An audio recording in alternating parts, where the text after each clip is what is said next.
Terbongkar ternyata motif dibalik Imaduddin CS dibongkar oleh Ustadz Andri Kurniawan. Kita lihat videonya teman-teman semua ya. Davide et Empra, adu domba, ada Agus Mariono, dan dia bergerak bersama Imaduddin dan Mogi. Akhirnya dia digerakkan, ini gerombolan Pak agentnya. Jadi mereka inilah digerakkan untuk adu domba sesama umat Islam. Jadi kiai dibenturkan dengan habaib, ormas Islam dibenturkan. Ini agent untuk adu domba, tujuannya melemahkan umat Islam. Nah oleh karena itu sekarang Pak, kita diadu domba oleh gengnya ini tadi. Jadi kita harus fokus Pak, bahaya imperialisme Cina ini. Sehingga akhirnya coba kita lihat korupsi-korupsi hilang semua dengan ini tadi. Apalagi dengan para munafik ini ya kan, hilang, beritanya hilang, sudah tertutup. Jadi korupsinya hilang semuanya, bahkan sampai Bapak kejahatan-kejahatan semuanya itu sudah dihilangkan. Ya, seperti itu motifnya ternyata ya. Kita juga udah tahu. Bapak Ibu yang dimuliakan Allah, dulu sudah pernah saya sampaikan di Masjid Ki Ageng Kripik. Ketika saya diundang di Jakarta, di dalam saya bertemu dengan yaitu mantan Kasat, yaitu Bapak Jenderal Purnawirawan Tiasno Sudarto.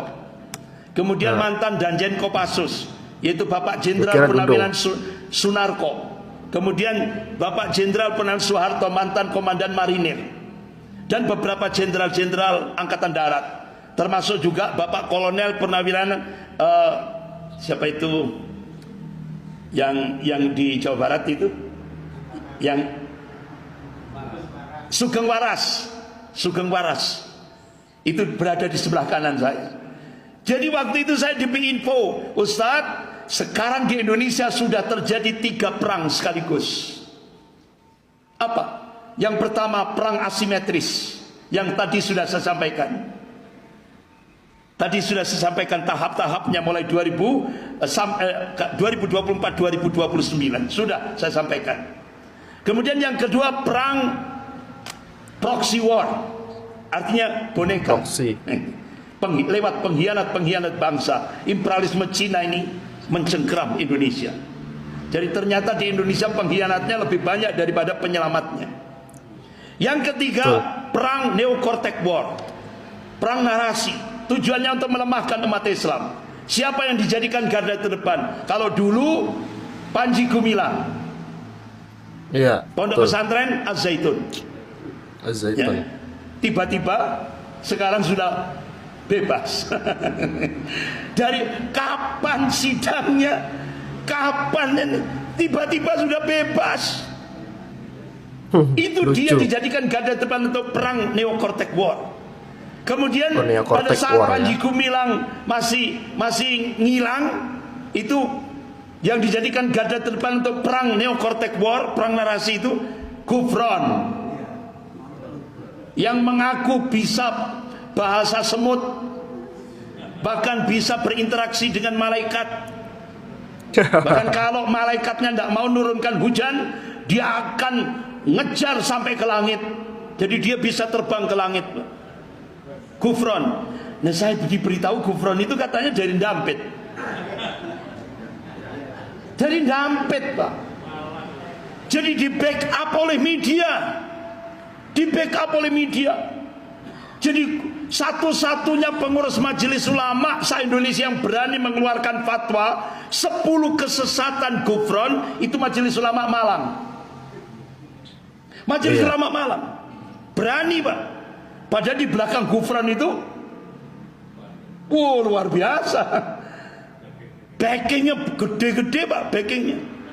Dia ngomong sudah bahasa semut, dan beliau bisa menghentikan malaikat mungkar nangkir. Bahkan dia bisa ngejar malaikat sampai ke langit. Bahasa semut sudah dia dapat dari Nabi Sulaiman katanya. Orang Dampit dapat warisan dari Nabi Sulaiman kan. Astagfirullah. Orang-orang gila seperti ini Pak dijadikan alat untuk perang Neo-Cortex war, perang narasi. Neo-Cortex war, perang narasi. Tujuannya apa? Ya itu tadi. Bapak-bapak, ibu-ibu yang dimuliakan Allah.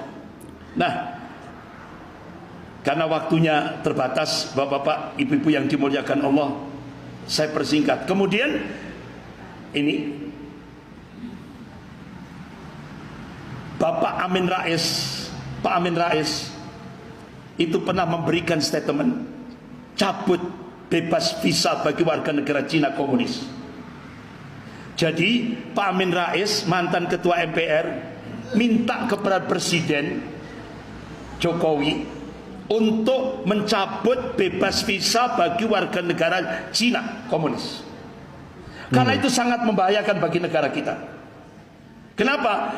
Karena Cina itu punya konsep Lebensraum, artinya dia ekspansi untuk mencakup Indonesia, artinya mencengkeram Indonesia, mengambil Indonesia secara bertahap. Itu strategi Lebensraum yang dikabarkan oleh Pak Amin Rais. Nah, bapak-bapak, ternyata benar. Ternyata ada sebuah data Partai Komunis Cina melakukan kongres di Beijing tahun 1986. Apa isinya?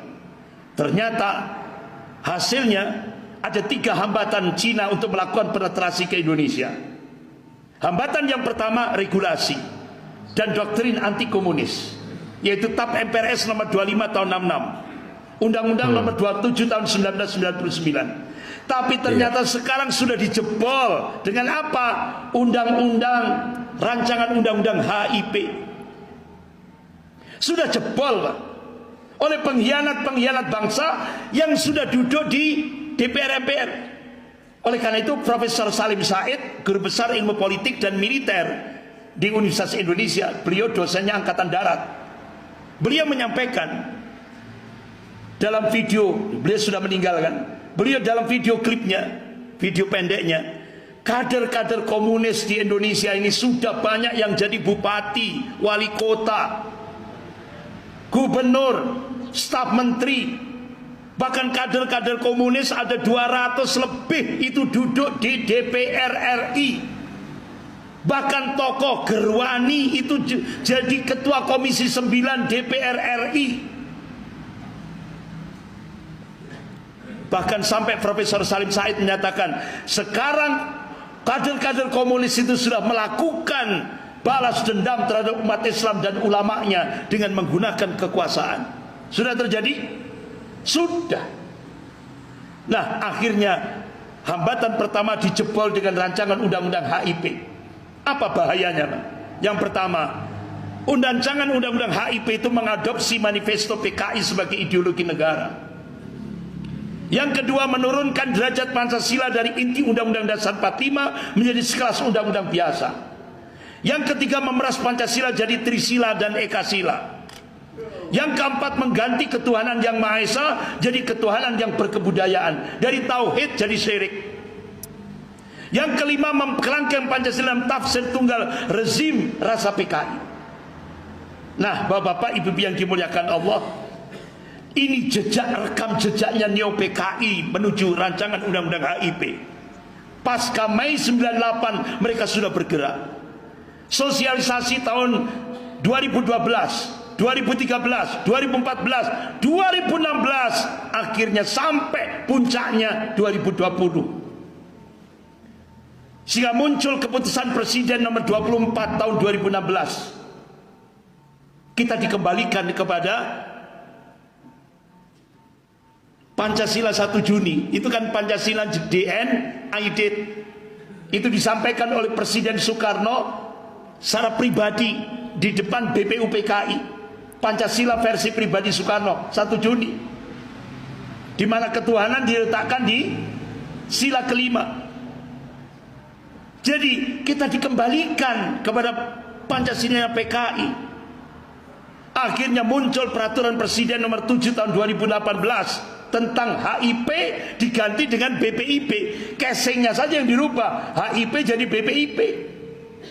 Kemudian muncul Undang-Undang nomor 11 tahun 2019 tentang sistem kehidupan berbangsa dan bernegara. Tidak lagi pakai ketuhanan yang Maha Esa, tapi iptek, sekuler. Akhirnya puncaknya Sekarang sumber segala sumber hukum di Indonesia bukan lagi Pancasila, tapi presiden. Selesai sudah Pak, wassalam. Sehingga banyak yang tanya, kenapa DPR? Kenapa yudikatif? Legislatif, yudikatif kok mandul? Iya, karena sekarang sudah berubah. Sumber segala sumber hukum. Nah, ini pernah tidak ditayangkan di koran? Pernah tidak diinfokan di koran? Di media? Tidak pernah. Ini dirahasiakan. Sehingga legislatif mandul, yudikatif mandul. Sehingga Mahkamah Konstitusi berubah jadi Mahkamah Kakak. Mahkamah Agung berubah jadi Mahkamah Adik. Sudah.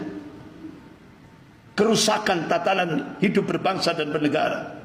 Bahkan pintu kedaulatan Indonesia dijebol dengan proyek Mikarta dan reklamasi.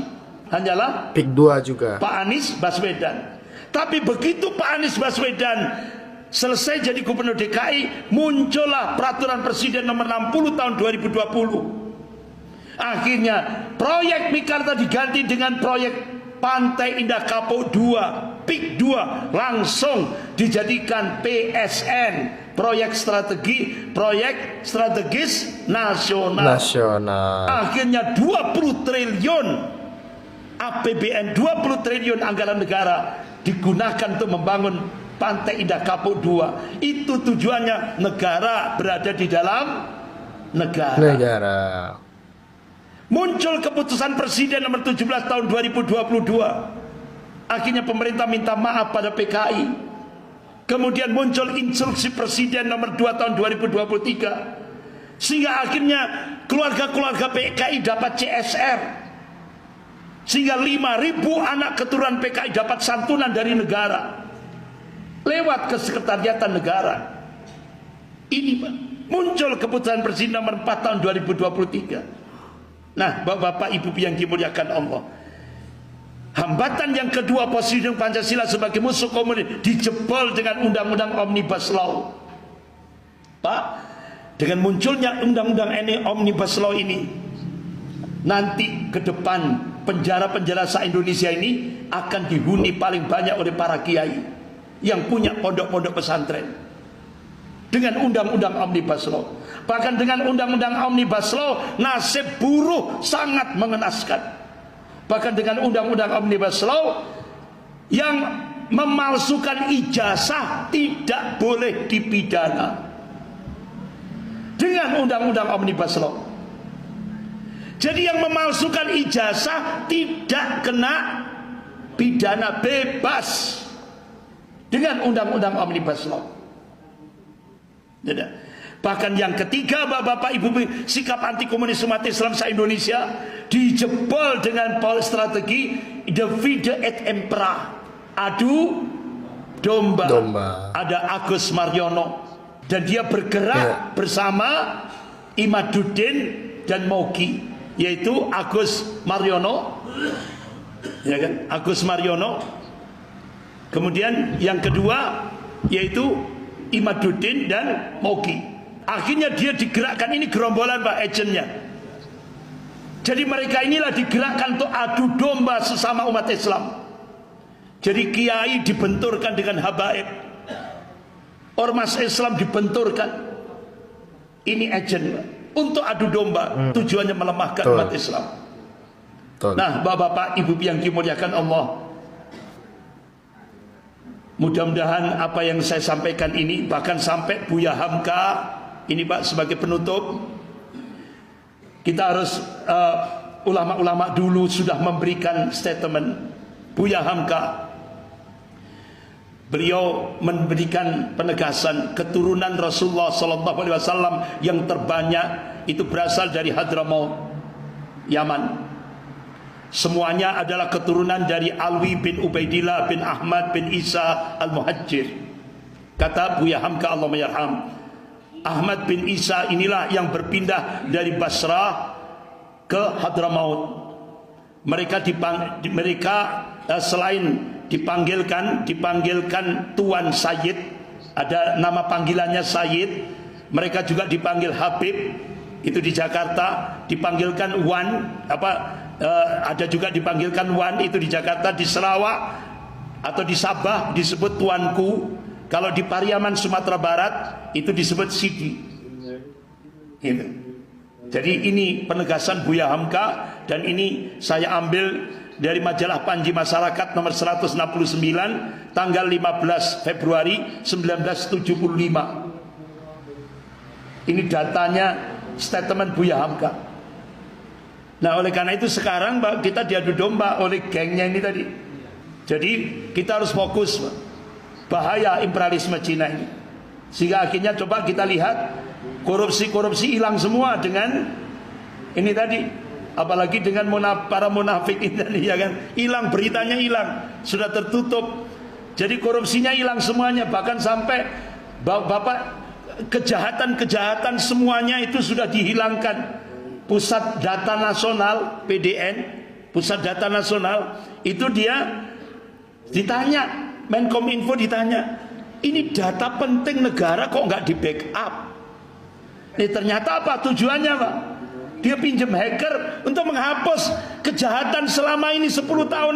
Kejahatan itu dihapus supaya nanti selesai turun aman. Makanya kita disuruh ikra, baca realitas kehidupan ini. Betul. Bapak Ibu yang dimuliakan Allah, insya Allah lanjut bulan depan. Jadi belum ada solusi ini, ya kan? Lanjut bulan depan, insya Allah. Kita lanjutkan bulan depan. Gerakan dakwah wal jihad ini harus kita gerakkan untuk menyelamatkan negara kesatuan Republik Indonesia ini. Sekian, kita akhiri dengan... Nah, sangat luar biasa penjelasan daripada Ustadz Andri Kurniawan, teman-teman, mengenai motif dibalik Imaduddin dan geng begal nasabnya, dan juga para PKI seperti itu, teman-teman semua ya. Sekian video kali ini, jangan lupa subscribe MPH Channel. Terima kasih. Assalamualaikum.